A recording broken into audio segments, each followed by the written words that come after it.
এটি হল পৃথিবীর সবচেয়ে বড় ওয়েসিস, ওকাভাঙ্গো ডেল্টা। মরুভূমির বুকে অবস্থিত এমন এক প্রশান্তিময় জায়গা যেখানে আশ্রয় করে বেঁচে থাকে হাজারো প্রাণী। এখানকার মিঠা পানিতে জীবন ধারণ করে ৩ গ্রাম ওজনের মাছ থেকে শুরু করে ৩ টন ওজনের জলহস্তির মতো অসংখ্য প্রাণী। ওকাভাঙ্গো ডেল্টার হাজারো গল্প রয়েছে, আর সেসব গল্পের মধ্যে সবচেয়ে অদ্ভুত গল্প হল স্থলভাগের সবচেয়ে বড় প্রাণী হাতিদের গল্প।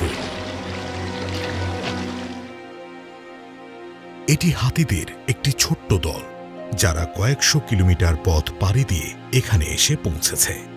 এই হাতির দলের একটি বিশেষ দিক হল এই ছোট্ট বাচ্চা হাতিটি, যার নাম এলি।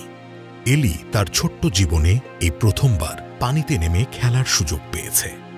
পানিতে গা ডুবিয়ে তার এত লম্বা সফরের ক্লান্তি নিমেষেই মুছে গেছে। অফুরন্ত পানি, খাবার আর মায়ের মমতা এটুকুই এখানে এলির দুনিয়া তৈরি করে দিয়েছে।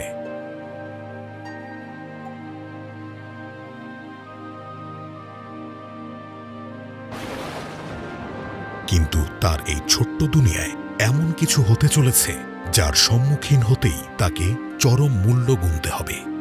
প্রতি ২ মাস অন্তর অন্তর ওকাভাঙ্গো ডেল্টার এই প্রশান্তিময় প্রকৃতি রুক্ষ মরুভূমিতে পরিণত হয়ে যায়।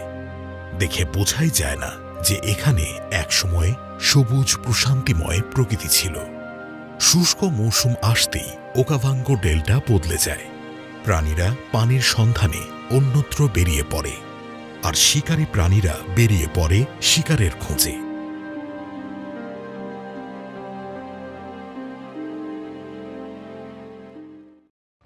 এখান থেকেই এই বিশাল হাতিদের এক অন্যরকম গল্পের শুরু হয়, যা তাদেরকে মরুভূমির বুকে মাইলের পর মাইল সফর করতে বাধ্য করে।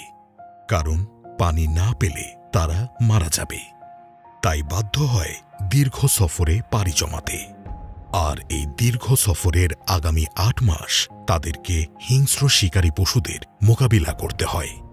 সেই সাথে প্রচণ্ড গরম আর পিপাসা তো আছেই। ছোট্ট এলি এখনও তার সামনের দিনগুলোর ভয়াবহতা জানে না।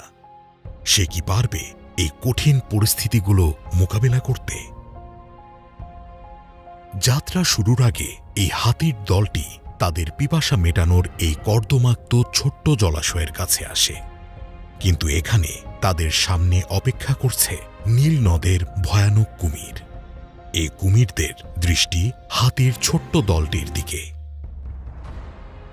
কিন্তু মনে হয় না তারা হাতিদের কোনো ক্ষতি করতে পারবে।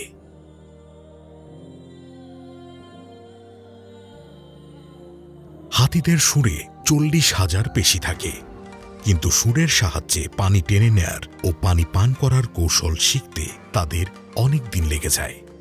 জলাশয় ছাড়ার পূর্বে তারা নিজেদের শরীর কাদায় মাখামাখি করে নেয়। এটি সূর্যের তাপ থেকে বাঁচার একটি বিশেষ পদ্ধতি। এই কাদা তাদের শরীরে সানব্লকের মতো কাজ করবে, আর প্রচণ্ড গরমেও তাদের শরীর ঠান্ডা রাখতে সাহায্য করবে। হাতিদের এই ছোট্ট দলটিকে গাইড করছে দলের সবচেয়ে বড় এবং বয়স্ক হাতি মারা। সে এই ছোট্ট দলটির দলপতি। এই ছোট্ট দলটিকে পথ দেখিয়ে এক জলাশয় থেকে অন্য জলাশয়ে নিয়ে যাওয়ার দায়িত্ব দলপতি মারার। অনেক বছর আগে মারা যখন ছোট ছিল, তখন সে তার মায়ের কাছ থেকে এই রাস্তা চিনে নিয়েছিল। আর এত বছর পরে এসেও সে এই রাস্তাটা এমনভাবে মনে রেখেছে যেন কদিন আগেই সে এই রাস্তায় ঘুরে গিয়েছে। কিন্তু গ্রীষ্মের প্রচণ্ড দাবদাহে মারার চেনা সব জলাশয় শুকিয়ে গেছে। জলাশয়গুলোতে কাদামাটি ছাড়া আর কিছুই অবশিষ্ট নেই। হাতিদের দৃষ্টিশক্তি কম, কিন্তু তারা সুরের সাহায্যে দূর দূরান্ত পর্যন্ত কোথায় পানি আছে সেই খোঁজ করতে পারে। এমনকি কোথায় মাটির নিচে পানি পাওয়া যাবে সেটাও তারা বুঝতে পারে। এই সুরের সাহায্যে তারা মাটির নিচ থেকে পানি তুলে আনতে পারে। হাতিদের এই বিশেষ ক্ষমতা আর পরিশ্রমের সুযোগ অন্য প্রাণীরাও ভোগ করে থাকে। প্রতিবারের মতো এবারেও প্রচণ্ড গরম এখানকার পানির প্রতিটি বিন্দু পর্যন্ত শুকিয়ে ফেলেছে। চারপাশে শুকনো ধুলো ছাড়া আর কিছুই অবশিষ্ট নেই। হাতিদের কান 240 কিলোমিটার দূর থেকেও লো ফ্রিকোয়েন্সির শব্দ শুনতে পায়, আর তাদের কান কেবল একটি আওয়াজের জন্য অধীর আগ্রহে অপেক্ষা করে থাকে, তুফান, যে আওয়াজ বৃষ্টিপাতের সংকেত নিয়ে আসে। হাতিদের এই ছোট্ট দলটি তো বৃষ্টির জন্যই দিনের পর দিন অপেক্ষা করে যাচ্ছে।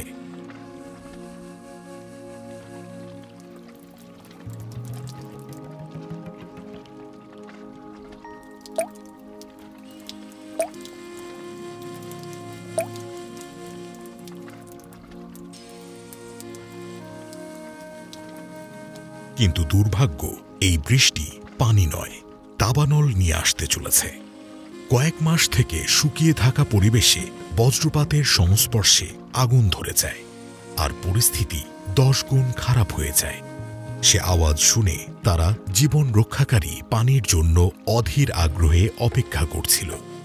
সেই আওয়াজ তাদের জীবনে দাবানলের সাথে সাথে কঠিন পরিস্থিতি নিয়ে আসে।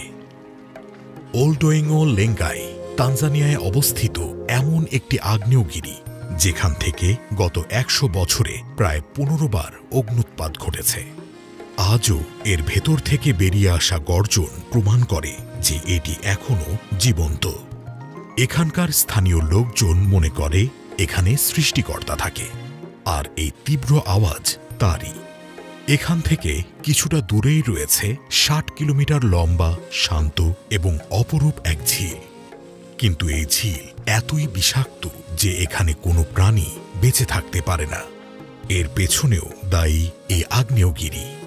এখান থেকে নির্গত সোডিয়াম কার্বনেট এবং অ্যালকালি মিনারেলের হাই কনসেন্ট্রেশন এখানকার পানিকে বিষাক্ত করে তোলে।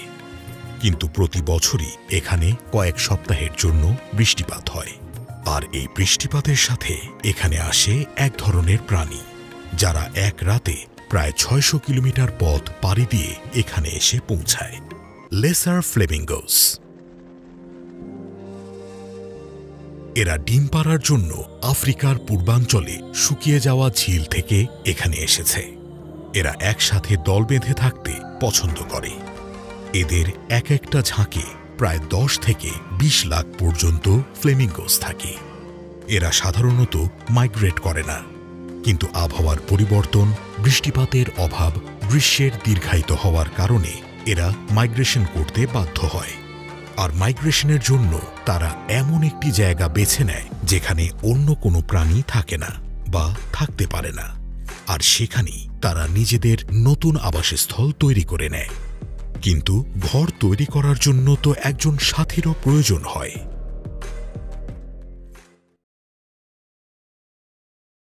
পঞ্চম পর্বে আমরা জানব কি হয়েছিল এই লেসার ফ্লেমিঙ্গোস পাখিদের সাথে।